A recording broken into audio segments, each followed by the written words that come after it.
I can imagine as actors you always get excited about a job, but when Marvel come knocking, it's a different beast and lots of other things to take in. How quick was your decision to say yes when they came a calling, specifically given that the characters that you were going to be playing? Almost instant for me. It was kind of I was asked to go meet Matt, the director, on a Sunday morning for a coffee, and I thought he was kind of going to give me some tips on an audition that was coming up. One of those kind of like, I've got this idea, the studio aren't keen, but if you do it right, I thought it was this chat I was going to meet him for. And like halfway through the chat, he starts talking about my character. I was glad to stop. I went. It was kind of like, well, kind of if you want to. It was the weirdest thing because obviously normally you test, you go on tape, you have more screen tests and things go by. There's nothing. I just went for a coffee on Sunday morning, and like rang my wife on the way back and went, I think I've just been off the big bad guy in the new Marvel film.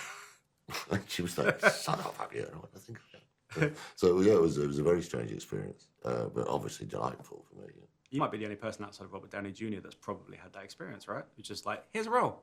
Everyone else has had to audition for it, I guess. No idea. It was an absolutely surreal experience. I kind of went, did that just happen?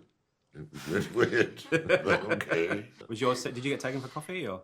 Yeah, similar process. I mean, I was gonna, but I wasn't sure. But I thought the same thing. I was like, did he offer it to me? I wasn't sure, and I was like, and then like a few days later, I found out that, it was. I guess there was a green light on the meeting, and all that stuff. And I was like, oh, I think my instinct that he was talking to me like, I already got the part, I guess, but it was such an easy yes, because just the Marvel universe, it's such an iconic character, the people involved, the Fantastic Four, Matt, so it was a very an easy yes.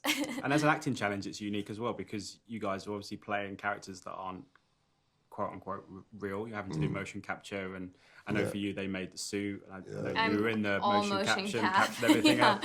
I mean, I know you guys kind of haven't done that before. What's the experience of doing that? Because it's a very unique acting style, if you like. I mean, I've done it a few times over the years. I think first did it in like 2013, around that time.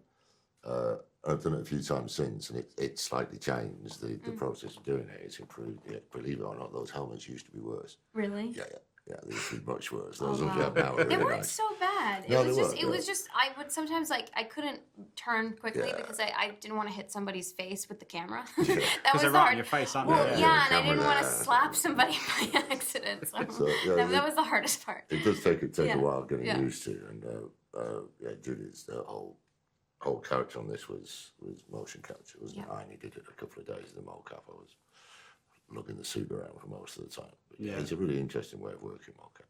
And also the dynamic with Marvel is that you got offered these roles in the way that you got offered them, but then you can't say anything for a year, 2 years, and the bits that fans have seen isn't a lot yet. They want to preserve the experience. Has that been tough for you guys to kind of keep it? I imagine you're allowed to say some things to your family maybe, but you have to kind of okay, we have to wait and let everybody. Unless it was like the CIA, but that you can't say anything. I mean, my family came to visit me at work and had to sign NDAs and all that. How old's your son? 26 or 25, 26. Yeah. Still. So he's the big Marvel head in the family. He must have grown up with Marvel. Yeah. Then, right? So he's the lore master. Yeah. Who taught me everything that I currently know. Yeah. I think fans are very excited to hear your voice though, because you have a very distinctive voice, and they're like, "Is he going to sound like going to be Ralph Ineson, or is he going to sound different?" But again, it's like I can't say a lot about that. It's but it's deep. It's deeper than my conversational voice, definitely. Yeah.